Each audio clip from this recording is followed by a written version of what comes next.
ও hello, আসসালামু আলাইকুম রহমতুল্লাহ। আশা করি সবাই আছেন ভালো। তো এই জায়গার মধ্যে খেয়াল করেন, তা প্রথমে এক নম্বরের থেকে শুরু করি। তা আমাদের এই জায়গার মধ্যে দেখা যায় গ্যাপ আছে। তো গ্যাপটা কি? এটা মানে রাস্তা। তাই আমরা দুইটা অঙ্ক শেষ করব, এক এক নাম্বার এবং 2 নাম্বার, দেখি কত সময়ের মধ্যে পারি। তো এই রাস্তার মাপ কত দেওয়া আছে? 5 সেন্টিমিটার। সব সাইডেই কত সেন্টিমিটার? আর এই জায়গায় দৈর্ঘ্যটা দেওয়া আছে কত? প্রস্থ দেওয়া আছে কত? 65। এখন বলছে রাস্তাটি কত সেন্টিমিটার চওড়া, সেন্টিমিটারে বানাইতে বলছে। তা আচ্ছা, সেন্টিমিটার থেকে মিলিমিটার কেমনে, তারপর মিলিমিটার থেকে ডেসিমিটার কিভাবে বানানো শিখানো হয়েছে না? এখন আসি ক নাম্বারে। লেখেন, কি লিখবেন? আগে দেওয়া আছে রাস্তার দৈর্ঘ্য।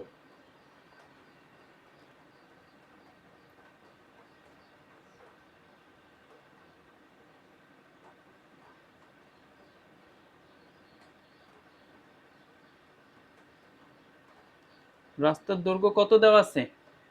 5 মিটার। এখন এই মিটারকে আমাদের কি বানাতে হবে? সেন্টিমিটার। আচ্ছা, কত সেন্টিমিটারে 1 মিটার? কত সেন্টিমিটারে 1 মিটার? 100। তাহলে 5 গুণ 100, আর এই জায়গায় হয়ে যাবে কি সেন্টিমিটার। তাহলে সমান 5 1 কে, আর কয়টা শূন্য? দুইটা, এত সেন্টিমিটার মানে 500 সেন্টিমিটার। আমাদের ক নাম্বার শেষ। খ নাম্বার বলছে রাস্তার ক্ষেত্রফল নির্ণয় করো। কত সহজ! রাস্তার ক্ষেত্রফল আমি আগে বলছিলাম, যেই দৈর্ঘ্য প্রস্থ আগে যেটি দেওয়া আছে আগে আপনারা সেই সব লিখে নেবেন। তাই আবারও লেখেন, খ নম্বরে দেওয়া আছে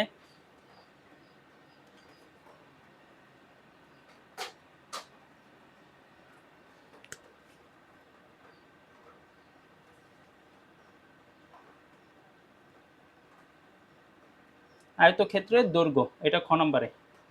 আয়তক্ষেত্রের দৈর্ঘ্য কত দেওয়া আছে? 80 মিটার। আর প্রস্থ দেওয়া আছে কত মিটার? লেখেন, প্রস্থ 65।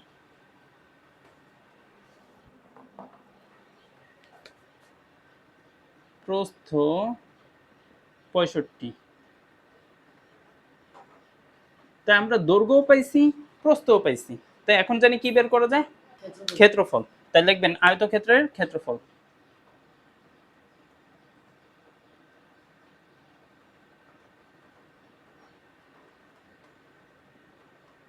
আয়তক্ষেত্রের ক্ষেত্রফল, ক্ষেত্রফলের জন্য ইয়া কি? দৈর্ঘ্য গুণ প্রস্থ। দৈর্ঘ্য আছে কত? 80 গুণ কত? 65। এত বর্গ। আমি বলছিলাম ক্ষেত্রফল হলেই বর্গ মিটার, ক্ষেত্রফল হলেই বর্গ, আর কি বর্গ। মিটার থাকলে মিটার, সেন্টিমিটার থাকলে সেন্টিমিটার, মানে যেটা থাকে সেটা। তাই এখন 65 5200 হয়। 5200 বর্গ মিটার। আচ্ছা বলেন তো, আয়তক্ষেত্রের হবে কি ভিতরের রাস্তা নাকি বাহিরের দিকে রাস্তা? ভিতরে। তাই কি জায়গার পরিমাণ কমছে নাকি বাড়ছে? কমছে। তাই লিখবেন কি রাস্তা বাদে, রাস্তা বাদে কি দৈর্ঘ্য, আয়তক্ষেত্রের দৈর্ঘ্য। রাস্তা বাদে আয়তক্ষেত্রের,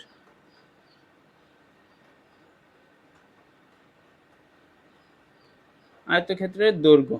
তাই আয়তক্ষেত্রের দৈর্ঘ্য আমাদের আছে কত? পয়রা শূন্য গেল, হ্যাঁ। আচ্ছা, তাই আমাদের কত হইতেছে? বিয়োগ, এদিকে 5 মিটার, এদিকে 5 মিটার, মোট তাহলে কয় মিটার? 10 মিটার। এখন 80 থেকে 10 গেলে থাকে কত? 70 মিটার। ঠিক একই রকম ভাবে রাস্তা বাদে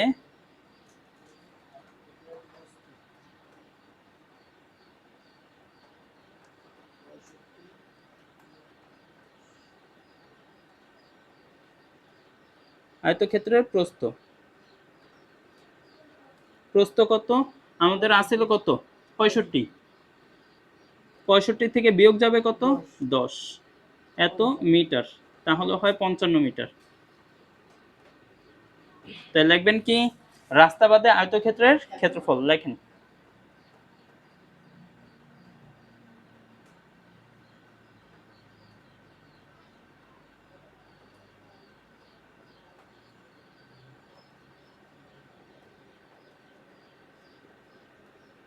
রাস্তা বাদে আয়তক্ষেত্রের ক্ষেত্রফল কত হয়? 70 গুণ কত? 55। তাই এই জায়গায় কি জানি লিখতে হবে? এই যে বর্গ, বর্গ মিটার আছে দেখে মিটার, বর্গ মিটার। ওকে, তাই গুণ করলে কত হয়?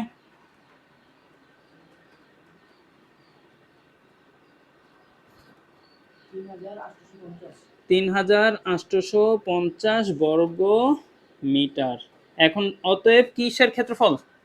রাস্তার ক্ষেত্রফল। অতএব রাস্তার,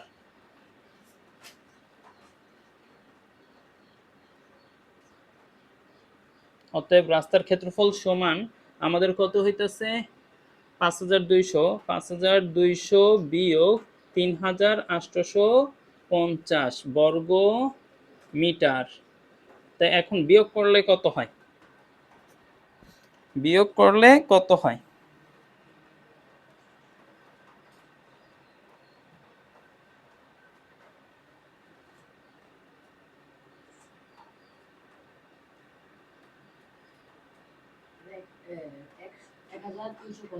এক হাজার তিনশো পঞ্চাশ বর্গ মিটার। এটাই হচ্ছে আমাদের উত্তর, মানে রাস্তার ক্ষেত্রফল। কারণ এই জায়গার মধ্যে বোঝার অসুবিধা আছে? নেই।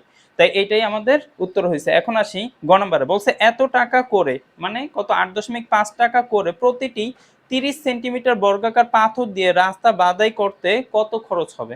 ভালো কথা, রাস্তার তো মাপ পেয়েই গেছি। এখন আমাদের দরকার কি, যেহেতু কইছে এত বর্গাকার, তো বর্গাকার পাথরের এক বাহুর কি লিখতে হবে? দৈর্ঘ্য। লেখেন আগে, এটা আগে লিখে নেই। জি কিসের থেকে পাই? খ হতে পাই রাস্তার ক্ষেত্রফল এত। লিখে নেন।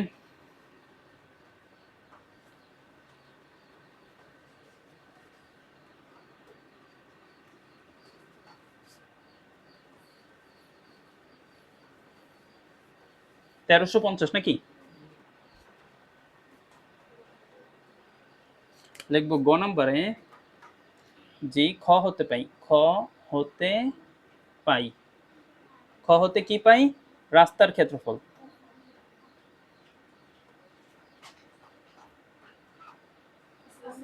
ওয়ালাইকুম আসসালাম। ক্ষেত্রফল, রাস্তার ক্ষেত্রফল পাইছি 1350 বর্গ মিটার, বর্গ মিটার। ঠিক আছে, এত বর্গ মিটার। এখন তারা বলছে কি, প্রতি বর্গ কি বলছে? প্রতিটি কত সেন্টিমিটার? 30 বর্গ সেন্টিমিটার বর্গাকার। তাহলে লিখবেন বর্গাকার পাথরের এক বাহুর দৈর্ঘ্য, বর্গাকার পাথরের এক বাহুর দৈর্ঘ্য, এক বাহুর দৈর্ঘ্য কত? 30 সেন্টিমিটার, 30 সেন্টিমিটার। আচ্ছা, এই সেন্টিমিটারকে আমাদের কি বানাতে হবে? মিটারে বানাতে হবে আগে। তাই সেন্টিমিটারকে মিটারে কিভাবে জানি বানায়? কত কত সেন্টিমিটারে 1 মিটার? 100। তার মানে এটাকে কি 100 দ্বারা ভাগ করব না গুণ করব? ভাগ করব, কারণ সেন্টিমিটার থেকে কিসে যাইতাছে? মিটারে যাইতাছে। নিচের দিকে গেলে কি জানি করব? ভাগ। তার মানে এটাকে আমরা যদি ভাগ করি, উপরে হইতাছে কত? 30, নিচে হইতাছে কত? 100, এন হইব মিটার। তাই আমরা যদি ভাগ করি তাহলে 0.3 মিটার। আমাদের তাহলে এক বাহুর দৈর্ঘ্য বাইর হইছে কত? 0.3। তো এখন আমাদের কি লিখতে হবে? বলেন তো কি লিখতে হবে এখন? এটা বর্গাকার পাথরে এক বাহুর দৈর্ঘ্য বাইর হইছে। তো এখন কি লিখতে হবে? এখন কি লিখতে হবে? এইটা আগে করেন। কত বের কি করা যায় বলেন? আরে এটা বর্গাকার পাথরের এক বাহুর দৈর্ঘ্য, বর্গাকার। তাই ওইটার কি ক্ষেত্রফল। ধন্যবাদ। ওইটার ক্ষেত্রফল বের করতে হবে, লিখবেন বর্গাকার পাথরের ক্ষেত্রফল, বর্গাকার পাথরের ক্ষেত্রফল। আপনাদের সময় থাকলে উঠে ফেলেন। তাহলে কত হইতেছে? 0.3, তার উপরে কি হবে? স্কয়ার, বর্গ, বর্গ কি? মিটার। আচ্ছা, তাই এখন এটাকে যদি আমরা স্কয়ার করে দেই, 0.09 হয় এত বর্গ মিটার।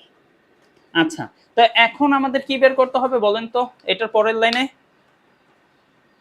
এটার পরের লাইনে পাথর লাগবে। ধন্যবাদ, পাথর লাগবে।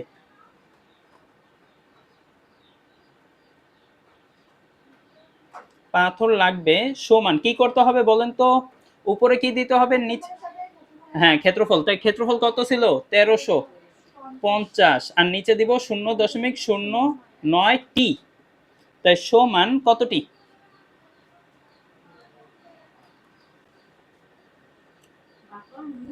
আপনারা কি করতেছেন? এই নাই 15,000, 15,000 টি, তো 15,000 টি কতটি? 15,000 টি। তো এখন তারা কি জানি বলছে, একটা পাথরের মূল্য কত? 8.5 টাকা। তাই লিখবেন একটি পাথরের মূল্য, একটি পাথরের মূল্য কত টাকা? 8.5 টাকা। অতএব 15,000 টি পাথরের মূল্য, তাহলে কত হইতেছে? 15,000 গুণ কত? 8.5 টাকা। তাই সমান যদি গুণ করি কত হয়?